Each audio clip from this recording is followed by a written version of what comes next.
새해 첫날 특별히 또한 수요 밤 예배를 통하여서 하나님께서 약속의 말씀을 주시는데 바로 우리를 번성케 하시는 하나님. 그래서 하나님께서 번성케 하시는 계획을 가지고 있었다. 이것이 바로 하나님의 뜻이라는 것입니다. 이는 반원적으로 하나님은 아버지의 심령을 가지고 우리를 대하신다라는 것입니다.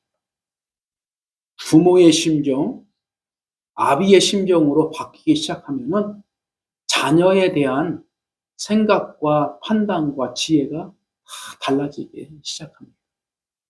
그러므로 우리는 자신만을 위하여 살아갔던 인생이 이제는 자녀들의 축복을 위하여 준비된 부모로 살아가는 그러한 일련의 인생의 목적을 믿음 안에 하나님께서는 허락해 주셨습니다.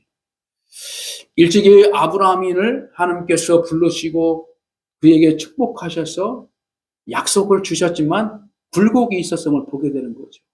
굴곡이 있었어요. 가나안 땅을 갔는데 가나안 땅에 흉년이 심하여서 애굽으로 들어가게 됐는데 애굽에서 자기 아내 때문에 자기도 죽게 돼서 그것을 또 거짓말해서 그런데도 불구하고 하나님께서 그것을 결정적인 순간에 막아주셔서 다시 가나안 땅으로 올라오게 됐어요. 거기에서 그런데 또 어떤 일입니까? 조카 롯과의 롯이 봤죠. 이 조카 롯과의 어떤 갈등의 문제에서 싹 혼자 그러죠. 근데 또 어느 순간에는 롯이 그 전쟁에 휘말려 가지고 소돔 땅이 싹 어떻게요? 휘말려서 폰으로 잡혀갔어요. 근데 또 아브라함이 그것을 알고 또 찾아가서 그를 또 구원해낸 이 역사 가운데. 근데 또 한 가지 어떤 일이 있었냐? 바로 하갈이라는 종과의 관계 안에서 이제 이스마엘을 잉태하면서 바로 사라와 이 관계가 참 안 좋은 가운데서 이제 또 갈등이 고조돼서 또 하갈이 또 도망치게 됩니다. 근데 도망치는 그 과정 속에서 하나님께서 그를 긍휼히 여겨주시고 찾아가주시죠. 그를 달게 주고 너에게 준 자녀에게 나에게 진짜 복을 주시라. 그 약속을 받고 또 돌아와. 돌아올 때는 너는 주인에게 순종해라. 이렇게 이제 다니려고 타일러. 이제 이렇게 이제 하나씩 했는데 그 시점이 이제는 75세에 하나님께서 첫 번에 부르심을 받았는데 이제는 99세라는 세월이 지났어요. 99세.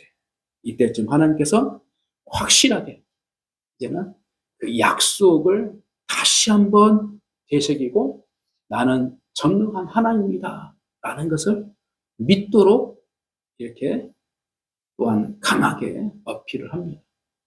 결국에는 이제 바로 100세에 바로 자기 아내 사례를 통하여서 이제 이삭을 잉태하고 출산하게 되는 과정 속에서 하나님께서 사례를 통하여 너의 자손이 번성케 하려는 그 하나님의 약속이 시작되는 그 기점이 있다는 것입니다. 다시 말씀드려서 12장부터 17장까지 하나님께서 아브라함을 부르셨지만 인생의 곡이 마찬가지로 우리의 구원받은 우리의 믿음의 여정 가지만 어쩔 때는 구원받은 것 같지만 어떨 때는 구원받지 않는 것처럼 우리의 신앙이 굴복이 심한 이게 마음도 요동치는 듯 우리의 환경도 요동칠 수 있어요. 그러나 그 요동치는 그 마음과 환경 때문에 하나님의 말씀과 언약을 잃어버렸던 아브라함이지만 이제는 마지막으로 하나님께서는 이제 약속과 전능하신 하나님을 한번 믿어봐라. 그래서 하나님께서 약속을 걸어요. 한 번만 믿어봐라 이제. 그래요? 믿어보겠습니다. 그래서 딱 1년 안에 바로 이삭 출산해요. 자, 여기서 우리가 깨달을 수 있는 것은 뭐냐면 우리는 하나님의 능력 안에 머물러 있는 자가 되도록 하나님께서 늘 함께 하신다는 것을 믿고 있느냐라는 것입니다. 하나님의 전능성을 믿는다면 우리의 굴복전 모든 것들도 누구를 통해서 해결돼요? 하나님을 찾아서, 하나님을 만나서, 하나님의 말씀을 들어서, 하나님의 약속을 붙잡고 있을 때에 이 굴복진 모든 것들이 해결될 수 있는 것입니다.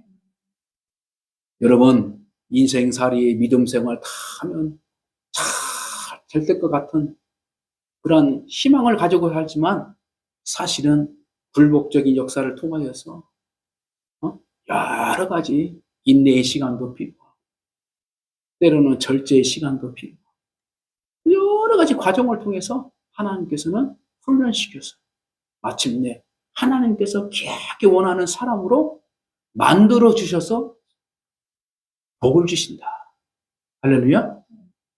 우리가 하나님의 복을 사랑한다면, 하나님의 능력을 내가 사모한다면 나를 하나님 손에 맡겨서 나를 능력의 도구로 만들어 주시는 그 시간대를 참고 인내하면서 소망을 가지고 살아가는 그러한 믿음의 자세가 필요함을 오늘 이 시간을 통하여서 분명하게 깨닫게 해주십니다. 두 번째로 오늘 본문의 말씀을 통하여서 하나님께서는 언약을 다시 세워주시는 그 약속의 하나님으로 분명하게 말씀하고 있습니다. 그러므로 하나님의 자녀는 번성케 될 복을 받게 되어 있다는 사실을 망각하지 말고, 하나님은 우리의 아버지시기 때문에 아버지는 자녀가 잘 되는 걸 원하시지, 잘 되지 않는 것을, 잘 되는 것을 어떻게 해요? 하나님이 시기하지 않아요. 하나님께서는 본심이 자녀들이 잘 되도록 서포트해주고 도와주고 싶은 것이 아버지의 심령인 것입니다. 중요한 것은 내가 아무리 잘나고 내 능력이 있더라도 내 안에, 내 옆에 전능하신 하나님 아버지를 인정할 수 있는 그 믿음의 고백이 필요하다는 것입니다. 그래서 하나님께서는 올해에 또 여러분들 나름대로 기도하시면서 주신 말씀의 카드를 잘 새기면서 이 말씀이 곧 하나님의 언약이라는 것을 내가 깨닫고 그 언약에 밖에 하나님께서 나를 이끌어 가시는 데에 거부하지 말고, 그래서 말씀이 나를 바꾸는 거지 내가 말씀을 어떻게 바꿀 수 있는 거야.